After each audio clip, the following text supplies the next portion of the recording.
El duet català Messier Cactus, que es va formar fa 2 anys i que va participar en el concurs Zona 9, presenten un conjunt de cançons que segueixen el seu estil propi, el cabaret eclèctic. A més, els podeu trobar també a Cultura FM amb el seu programa Cabaret radiofònic. A la Festa.cat hem volgut passar una estona amb ells i això és el que ens han explicat. It's now the birth of my wings, la la la la la la. Nosotros hemos bautizado nuestro estilo de música como cabaret ecléctico, ya que es una propuesta bastante teatral y muy cercana al público, aunque a nivel de música es algo más parecido al pop electrónico, incluso sería el indie. Nosotros nos conocimos estudiando interpretación y hace más o menos 2 años pues empezamos a trabajar juntos en el mundo del cabaret de Barcelona, con una propuesta así bastante canalla, dirigida al entretenimiento, pero ahora, después de todo este tiempo trabajando así en la noche, con un espectáculo de variedades muy cambiante constantemente,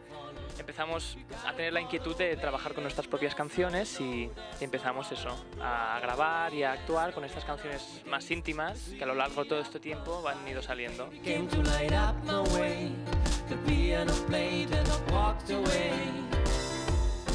The empty glass of everything I... Pues nosotros empezamos con nuestro proyecto creyendo que era pues, una propuesta dirigida más bien al público joven,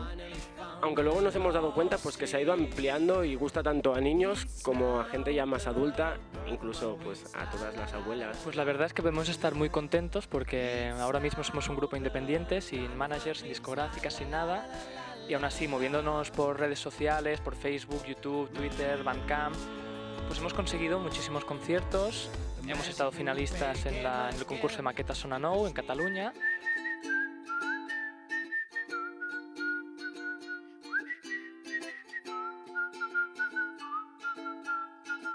Pues queremos desde aquí agradecer a toda nuestra familia, a todos nuestros amigos y toda la gente que nos ha estado siguiendo y que ha hecho posible que todo este verano,